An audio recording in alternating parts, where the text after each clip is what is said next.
In this video, you are going to learn how to create a landing page inside of ConvertKit, even if you're a brand new beginner. But the key here is that it's going to convert for you. I'm Jason Resnick of NurtureKit, NurtureKit.co, and even under the free plan for ConvertKit, you can build these beautiful landing pages that are designed to convert and can help you just get a link online so that you could put your offers out there, your lead magnets, your live trainings and webinars, so that you can start to build your email list. Look, if you don't even have a website, landing page is a perfect option for you. You can start under the ConvertKit free plan, build out a landing page, and start collecting emails before you pay anything, which you can't beat that. You're building the asset for yourself and your business before you even shell out $1. Now we're going to build out a landing page for a live training or a webinar. And the reason why I want to do that is so that I can answer a question that I get asked a lot in and around the ConvertKit community, as well as from clients when building out a landing page. How do I get the time on the page? Right? Because it's not easy to figure out. It's not very intuitive. And so I want to dive into that here. What you're going to do when you log into your ConvertKit account is head over to Landing Pages and Forms section. Then you're going to find the Create New button and click it. Now you're going to be presented with a form or a landing page. We're going to work on a landing page here now. Now ConvertKit gives you these beautiful free templates that you can use. They have categories for what they perceive the best use or best function for each of them are. So if you're new, definitely go by their suggestions, but that doesn't mean that you are necessarily locked into doing that. So if you like the look of a podcast one, but you don't have a podcast, go ahead and use it and just change all the elements as you see fit. What we're going to do here is build out a live training or a webinar. Now, for a lot of creators, this is the pathway to buying something. And so that's why I figured it would be most helpful here. I'm just going to look here. I see a couple of new ones. So I'm going to actually just choose Knox, this one.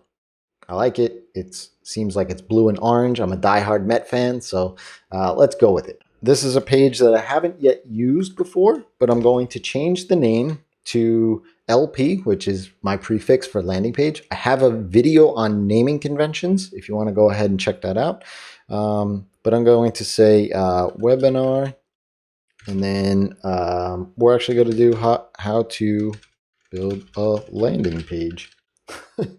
How very meta. So the first thing that you want to do in any landing page is have a compelling headline.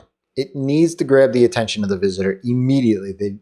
You want them to be drawn to whatever it is on this landing page, and that's through that headline. So all you need to do is just highlight the headline here and delete it, and you'll see that there's like this faded background here for heading 1. So let's just build how to create. So I like that, and the spacing seems good to me. I wouldn't want it any other lines, so that fits well actually.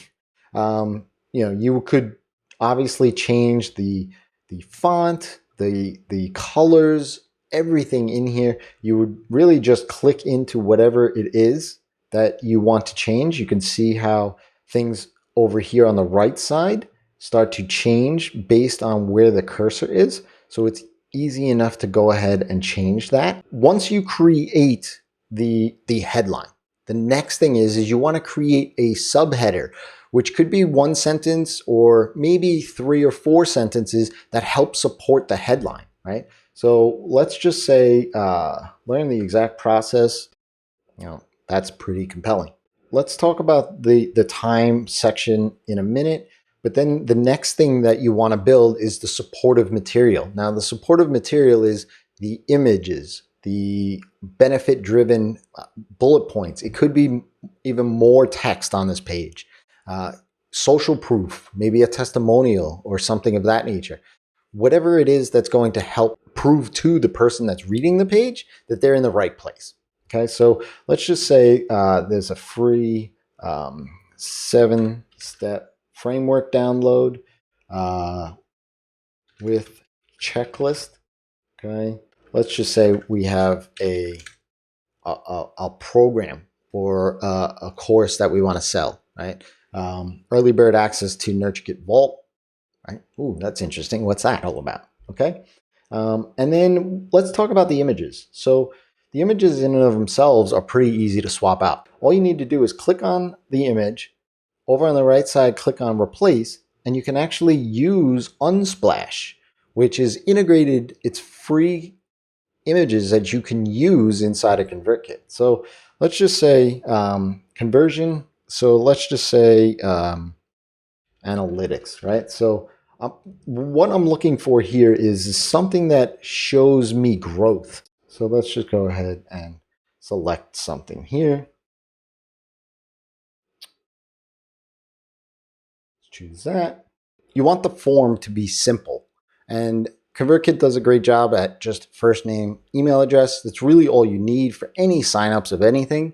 So save your spot. I like that. Joanna Wiebe, the founder of Copy Hackers, I've been following her for years and learning a ton about copy. And she always has this suggestion that unless it's an actual buy, meaning the person is in the mindset to buy right then and there, it's not a call to action. It should be a call to value, meaning if they aren't actually buying anything, then showcase what the value is of them clicking on this button. So sign up today. Okay, yeah, that's what I'm going to be doing. But what is the actual thing, right? Well, it could be build your best landing page. So that's the end result. That's what I'm going to get by clicking on that button, okay? And then let's just see what else. Okay, so there's a little bio picture here. So I'm going to replace this with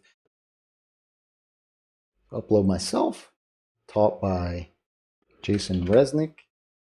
And then I'm going to drop in my bio.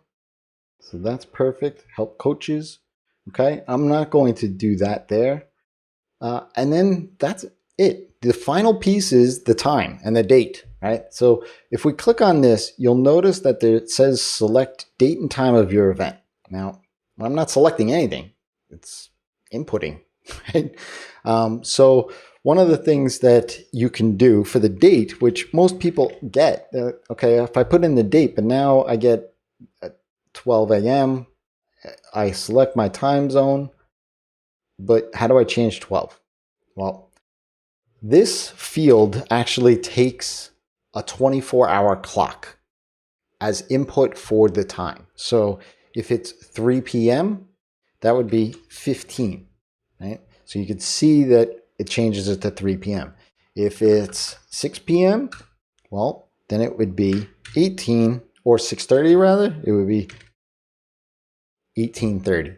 The 24-hour clock is used so that it does not mix up what the AM, PM is, right? So that's the best way that I've known how to do this, and so on. So let's just go ahead and save. Now, you could create a thank you page, and I would always encourage you to do so because the thank you page is free real estate. They're expecting to go there. You could tell them more about what to do. Put it on your calendar. Go check your inbox and so on and so forth. So let's go ahead and do that.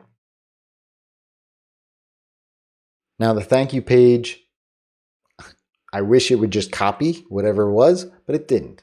So it's easy enough to go ahead and change these out though, because we've selected images and they should be in our library. Okay, so we'll select the image, the computer is there. Thank you for signing up. That's okay. But I think it would be better for something like mark your, and then I'm going to actually just cut and paste all of the rest because I want it to look exactly the same. So just going back to the main page and going into each area and selecting, basically double clicking and triple clicking so that I can actually copy it all over into the next, okay?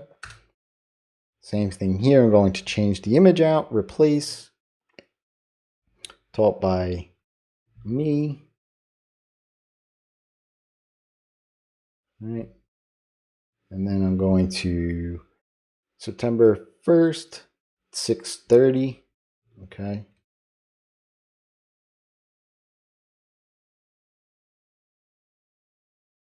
I'm not sure why this one is here, but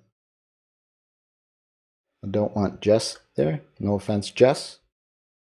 But 6:30, right, so 18:30 Eastern time zone, and I'm good to go. Save and publish. Now, you may wonder, does it automatically go from the landing page to the thank you page? No, but it can. First thing that we're going to do is actually copy the landing page URL.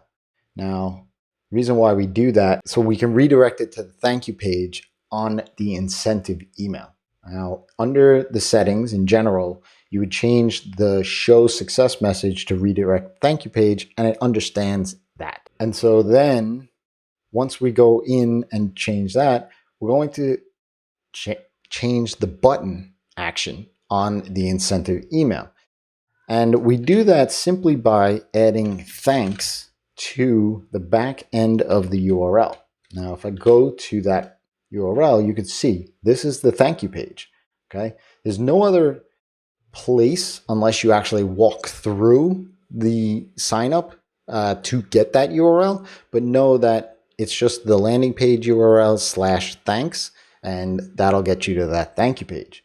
Now, I have another video on the enhanced double opt-in, which does not use the incentive email, but it puts in place a proper double opt-in mechanism, a function, so that you confirm those that are signing up within 30 days. It gives you multiple options to send emails to that person so that you can get them confirmed on your email list. But if you don't have that in place and you haven't watched that video, use this, because this is actually going to make sure that you're getting that double opt-in. Okay? Click on save, and away you go. And now you have a landing page that's built to convert for you. You can even build off of this and split test and do a number of other things that most landing page builders out there you're going to have to pay for. If this was helpful, click that like button and click that subscribe button, as well as that bell icon, so that you get notified the next time a new video drops. And as I always say, if you treat your email lists like humans, amazing transformations will happen.